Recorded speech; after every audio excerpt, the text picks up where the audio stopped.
We stop this, and our next speaker, Lydia Nunez, is going to tell us why. Lydia, we're looking forward to hearing from you.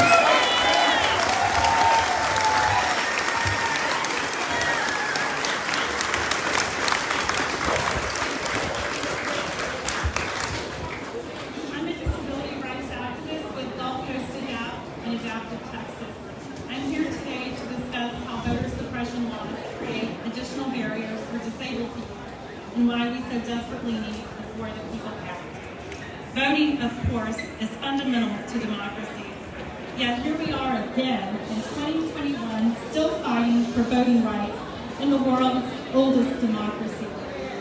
For some people here today, the right to vote was gained only in 1965 with the Voting Rights Act. And even without historic legislation, in 2016, only 40% of polling locations were accessible to disabled people. In the following elections, I was proud to see how the efforts of activists making good trouble resulted in increased accessibility.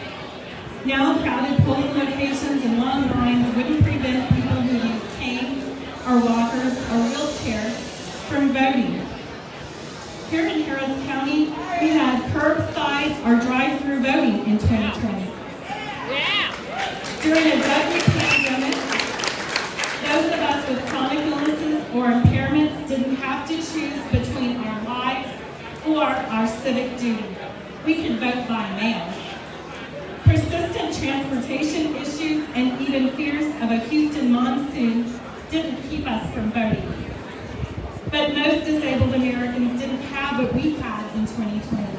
And we stand to lose those options ourselves with the passing of voter suppression laws like SB 7. The country deserves what we had in Harris County in 2020, and For the People Act can help provide it. The forces seeking to reverse those gains also proposed new obstacles. SB 7 proposed the interrogation and surveillance of disabled people. By default, we and those who help us would be subject to suspicion and intimidation simply because the color of our skin, our need for assistance, or the way we communicate. The law would make it more difficult and risky for non-relatives to transport people who can't drive to the polls. This would have affected many disabled people, including those in nursing homes and assisted living centers who ride together in vans. The For the People Act can end gerrymandering, stop corporations from bankrolling campaigns and dictating policy. We can restore the Voting Rights Act. We can encourage voter participation through online and automatic registration. We can put an end to unfair ID requirements, which burden disabled people like me who can't drive.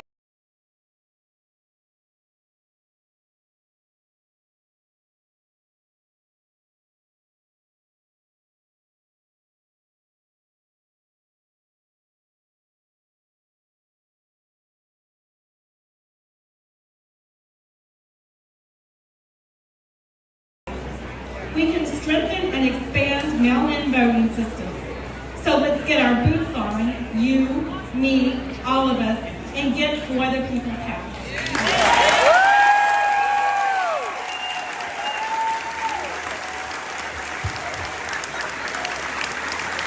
Way to go, Lydia. Thanks to Robert and to Kyle. All right. For those state representatives who are still with us and would like to speak just briefly, I'd like to invite them up. I know that we have Jarvis Johnson here, Ann Johnson, Penny Morales-Shaw. If you would like to address the crowd, I know they want to hear from you. You were the heroes at the 11th hour who purchased this time for us. And we want to make sure that you have a chance to address the people who have come here today. Jarvis Johnson. How's everybody doing?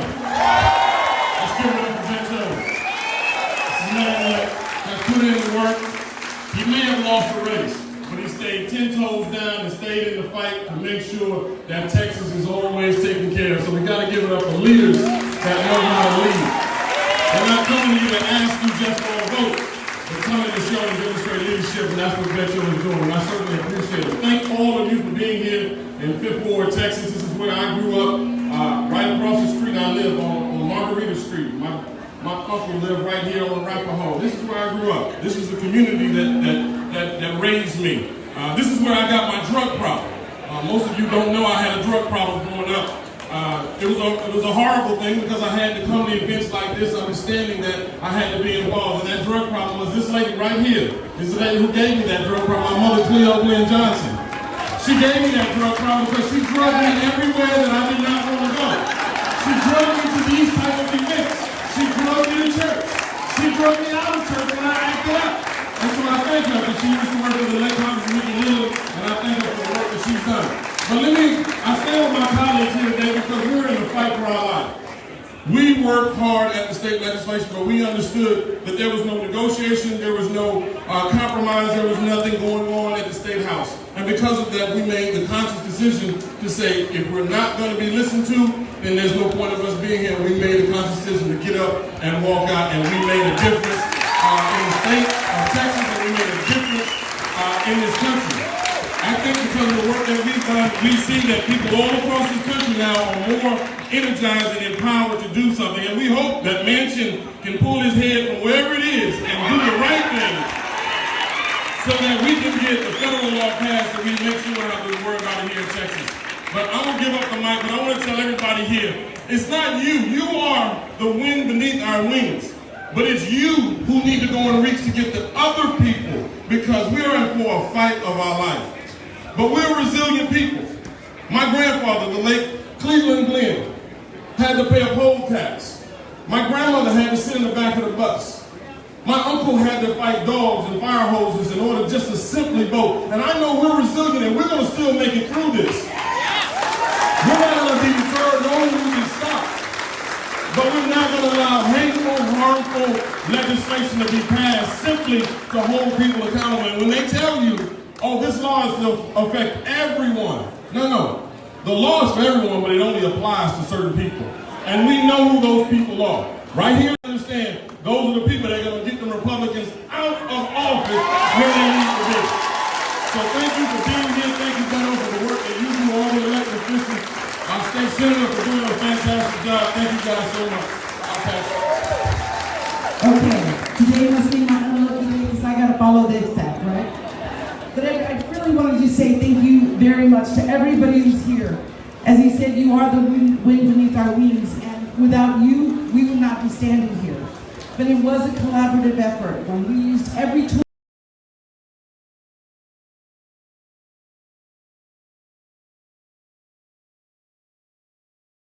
in the toolbox that we had. We had nothing.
Left.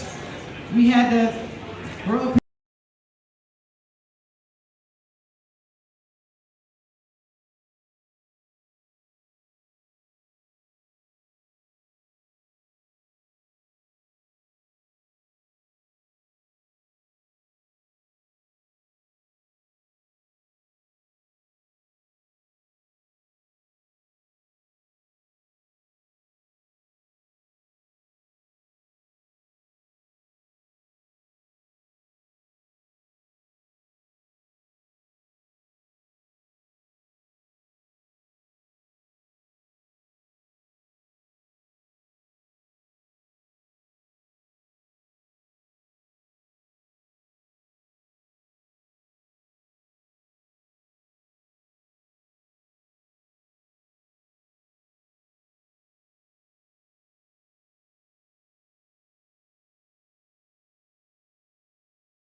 today, Symphonia Thompson, but one thing she said, because we were asked all the time, would we break quorum again? And she says, we're in a battle, and we're not going to lay our weapons down.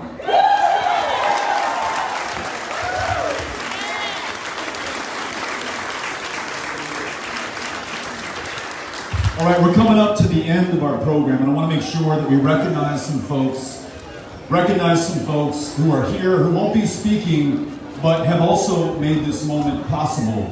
Your Harris County Democratic Chairwoman, Delilah Ago Otagili, is here. Delilah, where are you? She's over here. Delilah, raise your hand. Thank you for what you're doing. Here she is right here. Delilah, thank you. The Vice Chairwoman of the Texas Democratic Party, Carla Braley, is here as well. Dr. Braley, thank you for being here, for what you do. Eliz Markowitz, who ran for the State House in Fort Bend, gave it the fight of her life, did that for all of us, is here as well. So we want to thank her.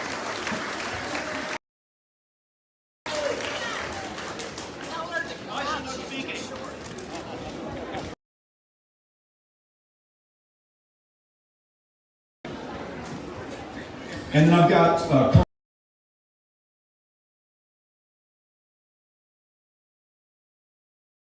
Coretta from Black Voters Matter is here as well. And I promise you folks, I've got a very special surprise speaker that's coming up right now. First, let me turn, I'm sorry, is that Gina Kalani who's back there as well? Former State Rep Gina Kalani. Elected in 2018, fought her heart out in 2020. I hope he's going to be back after it in 2022. Yeah. Thank you, Gina, for being here. All right, is Bishop Dixon with us? Okay. Is Chris Hollins with us? Yep. All right. So many have said that the reason that SB 7 was written in the first place is because of the success that we enjoyed here in Harris County. Drive-through voting. 24-hour voting, voter super centers, ballot tracking applications, making it easy on literally every eligible voter to cast that ballot. And the man who led that effort is none other than our next speaker, Chris Hollins. Chris, come on up.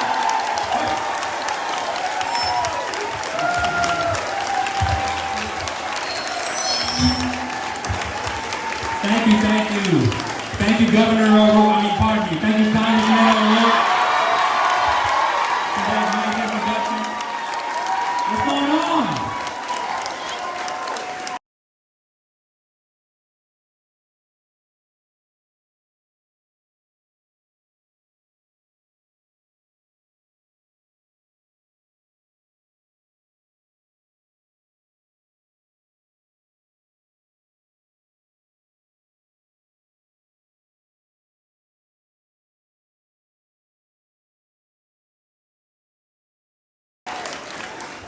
It is hot, isn't it? But we're still here. There's a reason that we're here. The reason that we're here is because democracy, as we know it, the concept of the American dream, the concept of a free country, is under attack at this exact moment.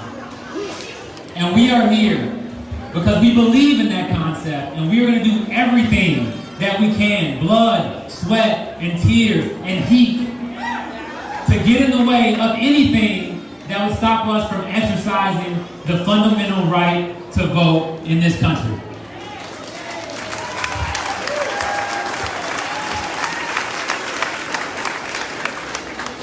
Now, 2020, so much has happened in the last year. But obviously one of those things was the election that took place last November. And at that time, as we were planning and preparing for that election, we were fighting a deadly virus, a pandemic that took so many lives and so many livelihoods. And at the county clerk's office in Harris County, Texas, we took it upon ourselves. It was our duty, our responsibility, to ensure that every registered voter in Harris County, regardless of your color, regardless of your class, regardless of what part of town you lived in, regardless of your religion, regardless of the language that you were comfortable speaking, that if you were one of those 2.5 million registered voters, that you had the opportunity to cast your ballot, to make your voice heard, and not only to do that, but to do so safely, and to do so conveniently, and to do so with the peace of mind that your vote was going to be counted. And we did that.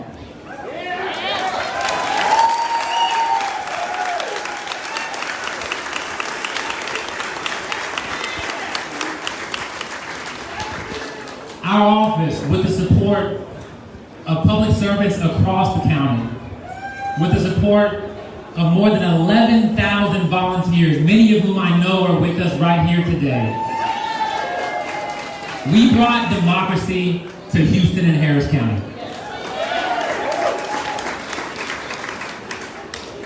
We endured, perhaps not heat waves like this, but we endured the hot and the cold to ensure that people could vote at drive-through voting locations. And nearly 130,000 of our neighbors cast ballots that way.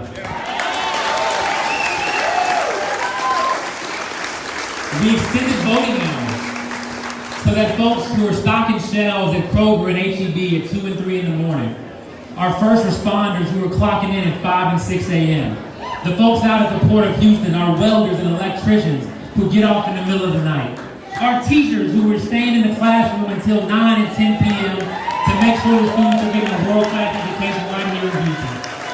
We made sure that they could cast a ballot at a time that was convenient for them and their families. And more than 15,000 people right here in Harris County took us up on that and cast ballots during 24-hour voting.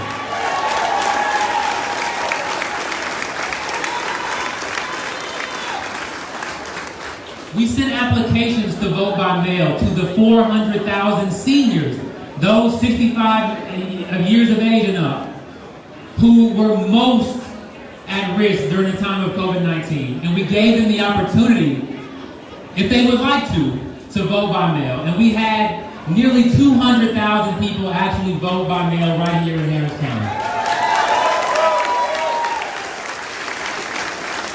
And of course, for everybody else who was going to vote in person. We wanted you to have the opportunity to vote safely and conveniently as well. And so we tripled the number of early voting locations across Harris County.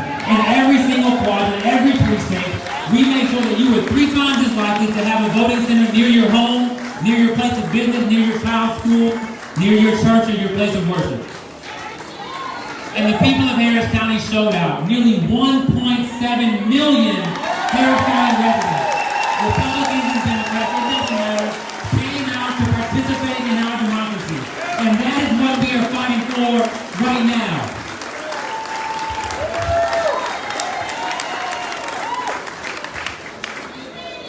And everything that we did is under attack. Not only are they trying to make drive-through voting illegal, not only are they trying to make extended hours voting illegal, not only are they trying to make proactive sending to our seniors a vote by mail application illegal, but they're trying to do so much more. They're trying to make voter intimidation legal. They're trying to enable brigades of white supremacists to come into our communities and keep our people from casting ballots and participating in American